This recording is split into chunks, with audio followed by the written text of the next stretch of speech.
everyone, yes it is that time. I'm back again with a newer released film. Yes, we're talking about In Time, starring Justin Timberlake, Amanda Seyfried, and Cillian Murphy, or Cillian Murphy. I always forget how they pronounce it. Anyway, the guy who played Scarecrow. Right, now the story is in the future. There is no more money. No, what is now currency is time. Lifetime. Yes, that's right. Once you hit 25, boom, genetics kick in, and your internal clock, you have 1 year. Now you can add years, months, days, and hours, and seconds by working and selling things and doing things. It's basically your currency. It is also your life.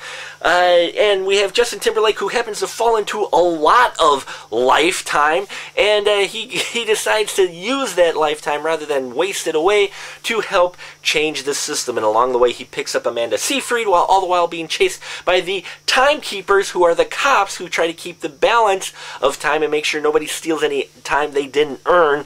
Basically, played by Cillian Murphy, who plays the head of the cops, basically the timekeepers. Now, this film was fun. I enjoyed it. Why did I enjoy it? One, because sci-fi needs to be topical, and if there was any more of a appropriate and current topic as class warfare, I can't think of it. You look in the news, the whole Occupy movement, 99% versus 1%, that theme is very evident in this film. So that makes it plus right there. It's set in the future and it's topical. Two good chunks that make a good sci-fi movie. Now, you had great performances as well. Justin Timberlake does decent with the part he's given, kind of like an Eminem type guy from 8 Mile. Kind of reminded me of that, but he still holds his own, does well, and gives a convincing performance. Amanda Seyfried doesn't really, she's more of the tag along. They do kind of involve her character more so at the end, but they didn't give her quite as a meaty part as I was hoping, but she still does well with the part she is. And Murphy, well, he just gets better and better with each film that I see him in, since seeing him in The Scarecrow. I really loved him in this film. He did a great job as the timekeeper. Now, the other things that I liked about it, one was the original concept, the whole idea of the time in being currency, I thought was great. There's a lot of stuff you could do with it. I mean, a whole lot. Unfortunately, they did not do a whole lot with this film, which was what a bit was disappointing. They established this world, they established the setup, everything within the first half hour. They're gonna go this route, and they never dive too deep. Okay, they kind of stay wafer thin. They kind of stay in the puddle depth rather than going deeper when they could have. Okay, now don't let me get you wrong.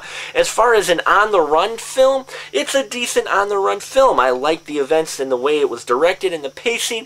It keeps moving along, and it has a plot you can follow. Things I didn't like was kind of the dialogue. Some of the play on words for time seemed a little forced, okay, and there were some chunks of plot holes. Had you going, wait, you just said this, but now you're doing this. But on the whole, it still is a decent sci-fi film, especially for a sci-fi film that doesn't have some superhero name on it or some numeral after it for a sequel.